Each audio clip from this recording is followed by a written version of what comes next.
राधे कृष्ण आप सभी को। वैशाख मास महात्म्य अध्याय 15। इतना सब कहने के बाद इससे आगे नारद जी कहते हैं, एक समय विदेहराज जनक के घर दोपहर के समय श्रुतदेव नाम से विख्यात एक श्रेष्ठ मुनि पधारे, जो वेदों के ज्ञाता थे। उन्हें देखकर राजा बड़े उल्लास के साथ उठकर खड़े हो गए और मधुपर्क आदि सामग्रियों से उनकी विधि पूर्वक पूजा करके राजा ने उनके चरणोदक को अपने मस्तक पर धारण किया। इस प्रकार स्वागत सत्कार करने के पश्चात जब वे आसन पर विराजमान हुए, तब विदेहराज के प्रश्न के अनुसार वैशाख मास के महात्म्य का वर्णन करते हुए वे इस प्रकार बोले।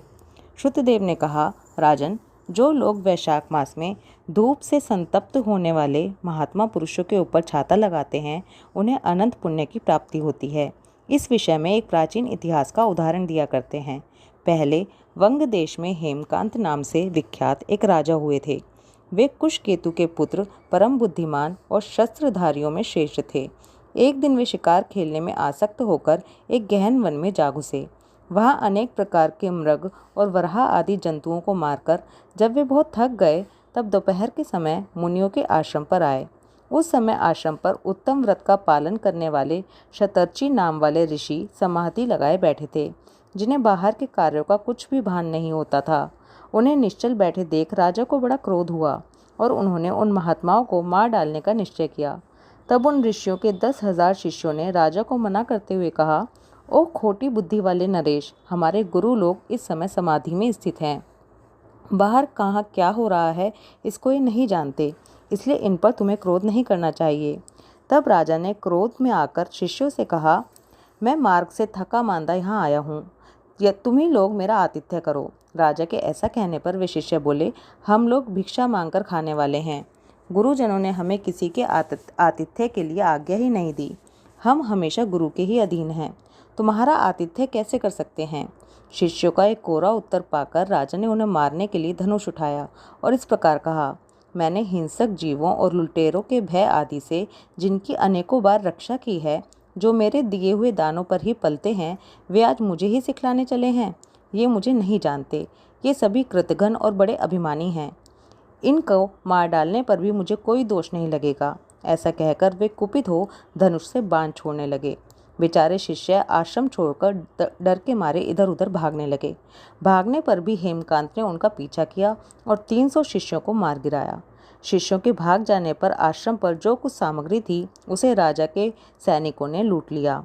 राजा के अनुमोदन से ही उन्होंने वहाँ इच्छा अनुसार भोजन किया।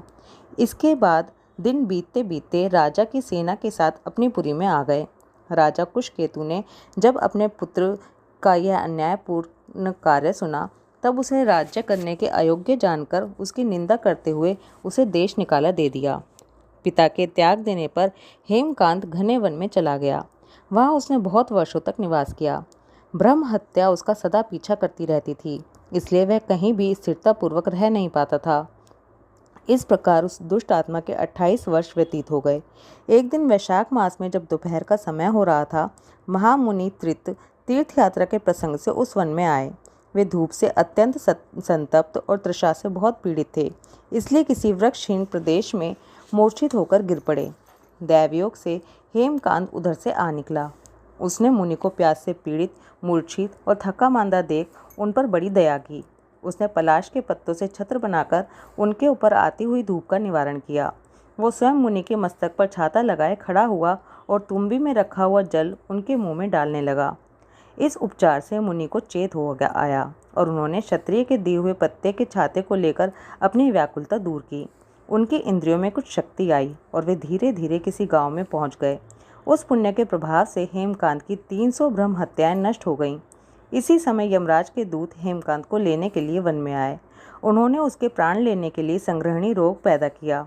उस समय प्राण छूटने की पीड़ा से छटपटाते हुए हेमकांत ने 3 अत्यंत भयंकर यमदूतों को देखा, जिनके बाल ऊपर की ओर उठे हुए थे।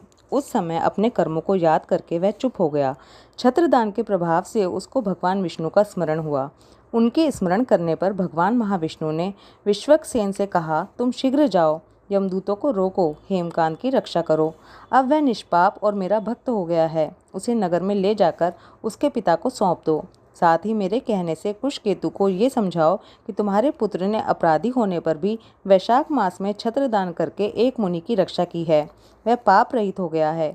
इस पुण्य के प्रभाव से वो मन और इंद्रियों को अपने वश में रखने वाला, दीर्घायु, शूरता और उदारता आदि गुणों से युक्त तथा तुम्हारे सामने गुणवान हो गया है। इसलिए अपने इस महाबली पुत्र को तुम राज्य का भार संभालने के लिए नियुक्त करो। भगवान विष्णु ने तुम्हें ऐसी ही आज्ञा दी है। इस प्रकार राजा को आदेश देकर हेमकांत को उनके अधीन करके यहाँ लौट आओ। भगवान विष्णु का ये आदेश पाकर महाबली विश्वक्सेन ने हेमकांत के पास आकर यमदूतों को रोका और अपने कल्याण में हाथों से उसके सब अंगों में स्पर्श किया। भगवत भक्त के स्पर्श से हेमकांत की सारी व्याधि क्षण भर में दूर हो गई। इसके बाद विश्वक्सेन उसके साथ राजा की पुरी में गए। उन्हें देखकर महाराज कुशकेतु ने आश्चर्य युक्त हो भक्ति पूर्वक मस्तक झुकाकर पृथ्वी पर साष्टांग प्रणाम किया और भगवान के पार्षद का अपने घर में प्रवेश कराया। वहाँ नाना प्रकार के स्तोत्रों से उनकी स्तुति तथा वैभवों से उनका पूजन किया। इसके बाद महाबली विश्वक्सेन ने अत्यंत प्रसन्न होकर राजा को हेमकांत के विषय में भगवान विष्णु ने जो संदेश दिया था वह सब कह सुनाया। उसे सुनकर कुशकेतु ने पुत्र को राज्य पर बिठा दिया और स्वयं विश्वक्सेन की आज्ञा लेकर उन्होंने पत्नी सहित वन को प्रस्थान किया। इसके बाद महामना विश्वक्सेन हेमकांत से पूछकर और उसकी प्रशंसा करके श्वेत द्वीप में भगवान विष्णु के समीप चले गए। तब से राजा हेमकांत वैशाख मास में बताए हुए भगवान की प्रसन्नता को बढ़ाने वाले शुभ धर्मों का प्रतिवर्ष पालन करने लगे। वे ब्राह्मण भक्त, धर्मनिष्ठ, शांत, जितेंद्रिय, सब प्राणियों के प्रति दयालु और संपूर्ण यज्ञों की दीक्षा में स्थित सब प्रकार की संपदाओं से संपन्न हो गए। उन्होंने पुत्र, पौत्र आदि के साथ समस्त भोगों का उपभोग करके भगवान विष्णु का लोक प्राप्त किया। वैशाख सुख से साध्य, अतिशय पुण्य प्रदान करने वाला है। पाप रूपी ईंधन को अग्नि की भांति जलाने वाला, परम सुलभ तथा धर्म, अर्थ, काम, मोक्ष चारों पुरुषार्थों को देने वाला है। वैशाख मास महात्म्य अध्याय 15 समाप्त। ओम नमो भगवते वासुदेवाय। राधे कृष्णा।